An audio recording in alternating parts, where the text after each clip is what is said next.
UP के कानपुर में शुक्रवार देर रात साबरमती एक्सप्रेस पटरी से उतर गई। ट्रेन के 22 डिब्बे डिरेल हुए हैं। ट्रेन वाराणसी के से अहमदाबाद जा रही थी। गनीमत रही कि हादसे में किसी की जान नहीं गई। कुछ यात्री घायल हुए हैं। रेस्क्यू ऑपरेशन जारी है। हादसे की सूचना लगते ही मौके पर जिले के कई प्रशासनिक अधिकारी सहित रेलवे के अधिकारी मौके पर पहुंचे। ट्रेन की स्पीड बहुत ज्यादा नहीं होने के कारण वो पलटने से बच गई और किसी को बहुत ज्यादा चोटें नहीं आई हैं। यदि ट्रेन पलट जाती तो बहुत बड़ा हादसा हो जाता था। ट्रेन के इंजन का कैटल गार्ड मुड़ जाने के चलते पैसेंजर को घटनास्थल से स्पेशल ट्रेन और बसों के जरिए कानपुर लाए जाने के बाद आगे के सफर की व्यवस्था की गई है। हादसे के कारण कुछ ट्रेन को डायवर्ट किया गया है, जबकि कुछ ट्रेन कैंसिल कर दी गई है। हादसे के कारणों की जांच की जा रही है। हादसे के पीछे साजिश की संभावना मानी जा रही है।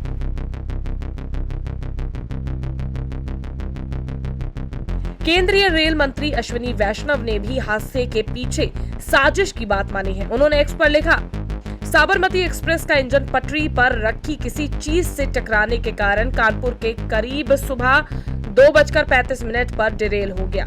इंजन पर शार्प हिट्स के निशान हैं। सबूतों को सुरक्षित कर लिया गया है। आईबी और यूपी पुलिस इसकी जांच कर रहे हैं। किसी यात्री या स्टाफ को हादसे में चोट नहीं आई है। रेलवे ने यात्रियों के लिए दूसरी ट्रेन का अरेंजमेंट कर उन्हें अहमदाबाद के लिए रवाना कर दिया है। भारतीय रेलवे ने आपातकालीन हेल्पलाइन नंबर भी जारी किए हैं। प्रयागराज के लिए 05322408 05322407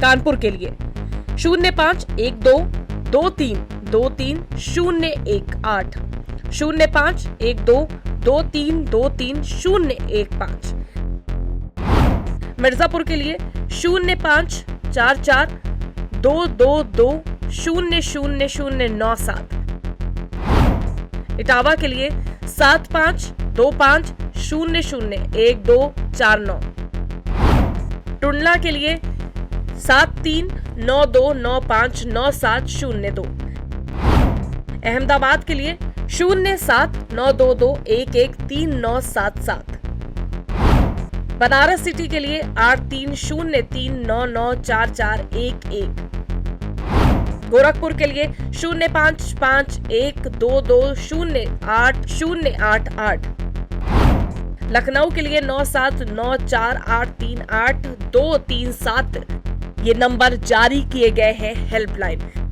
वहीं इस सिलसिले में जेएमडी न्यूज की टीम ने मौके पर पहुंचे आला अधिकारियों से बात की। क्या कुछ कहा, सुनिए। देखिए, ये साबरमती ट्रेन है जो कि यहाँ से निकलती है मॉर्निंग में करीब 2:30 पे। इसका डिरेलमेंट रिपोर्ट हुआ था और उसमें जो हमारा सबसे पहले जो हमें पता चलता है वो ड्राइवर से पता चलता है। उसके द्वारा पता चला कि इसमें किसी फॉरेन ऑब्जेक्ट से हीटिंग हुई है। तो वो तो खैर मैटर ऑफ इन्वेस्टिगेशन रहेगा कि क्या इसमें कारण रहा।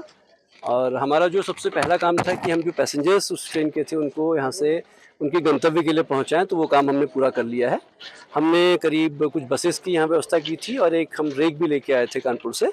हमने सारे पैसेंजर्स इस साइड से क्लियर करके चले गए हैं। वो कानपुर जाके उनकी ट्रेन भी वहाँ से चली गई है।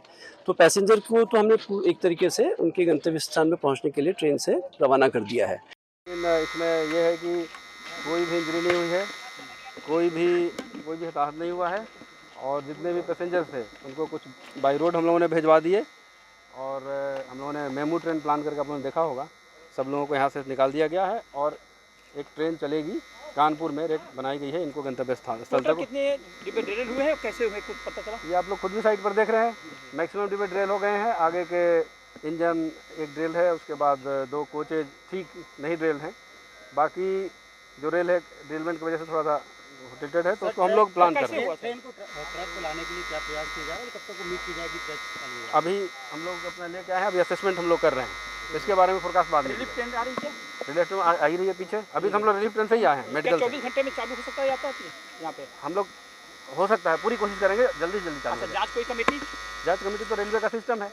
तब वो लेकिन आप डीआरएम है, इसलिए डीआरएम के नजरिए से सवाल पूछ रहे हैं। कानपुर में दुर्घटना का इतिहास है, ये फिर दुर्घटना हो गई है 4 साल बाद, तो इसके लिए कुछ सोचने क्या नहीं, इस पर देखिए ऐसा कुछ नहीं है। रेगुलर जो भी निरीक्षण का कार्य होता है, मेंटेनेंस का कार्य होता है, सारा कुछ रेगुलर सिस्टम से किया जाता है। अब ठीक है, इसको कारण क्या हुआ इसकी इन्वेस्टिगेट किया जाए। हर बार एक ही कारण नहीं रहता है, लेट अस सी कि क्या होता है। प्राइमा फेसी अब अभी जो आवाज़ आई थी, कुछ टकराने की आवाज़ आई थी, बट बाकी डिटेल क्या था ये इंक्वायरी के बाद ही पता चलेगा। तो ये है कह सकते हैं क्योंकि that is subject of investigation. अच्छा, ये जिस समय ये हादसा हुआ लगभग कितनी स्पीड हुई होगी गाड़ी की? मैक्सिमम सर 95 95 जी सर, 95 100 थी। क्या समझ में आया जो वहाँ पे उतरे, क्या देखा, किसी टकराई थी क्या? नहीं सर, टकराई नहीं थी ला, अचानक से हिलने की आवाज़ आई ला। तेज जब स्पीड पर नहीं थी, अचानक से हिलने की आवाज़ आई, पूरा जैसे डब्बा पूरा इसे हिल गया तेज़ी से। मैंने दरवाज़ा खोल के अचानक से देखा तो पूरा धुआं निकल रहा था, मतलब रेलवे ट्रैक का जो गिट्टी था तो टूट के छटक रहा था सर, और तेज़ी से पटपट का आवाज़ आने लगा, बहुत तेज़ी से धुआं लेना। तो जो मैं सर दरवाज़ा खोला, उसके बाद चैन पुलिंग जाके 2 आदमी, एक लोग जाके चैन पुलिंग किए, हम लोग दौड़ के जाके फिर तो तेज़ से हल्ला किए ला। तो पैसेंजर सारे सब उठे सर, पैसेंजर उठ के सब जब देखें तो पीछे का डब्बा सब टेढ़ा हो गया था सर। आगे ट्रॉली ड्राइवर साहब ने रेलवे मतलब इंजन का सडनली ब्रेक मारा, ब्रेक मारने की वजह से पीछे की बोगी एक आपस में टकराने की वजह से पटरी से पीछे को भी S1 से पीछे की सारी बोगी सब लाइन मतलब रेलवे ट्रैक से। देखिए, एक कंट्रोल रूम में सूचना प्राप्त हुई कि वाराणसी से एक ट्रेन अहमदाबाद की तरफ जा रही है, वो उसमें कुछ दुर्घटनाग्रस्त हुई है। उसी की सूचना पर तत्काल प्रभाव से जितने हमारे अग्निशमन वाहन हैं, 5 अग्निशमन वाहन, रेस्क्यू वैन्स वगैरह मौके पर भेजी गई और पुलिस के अधिकारी और सभी कर्मचारी मौके पर पहुंचे। तो इसमें पूरा देखा गया कि ये बनारस से साबरमती जा रही थी ये ट्रेन, जिसके कुछ डब्बे डीरेल इसमें हुए और लेकिन सभी सुरक्षित हैं। या देखिए, ये साबरमती एक्सप्रेस है, साबरमती एक्सप्रेस है और ये कानपुर की तरफ से झांसी की ओर जा रही थी और यहाँ पे डीरेल हुई। लगभग 22 कोच इसके पटरी से उतरे हैं, बट कोई कैजुअल्टी नहीं है और कोई गंभीर रूप से घायल भी नहीं है। बहुत ही माइनर खरोच वगैरह कुछ यात्रियों को आई हैं।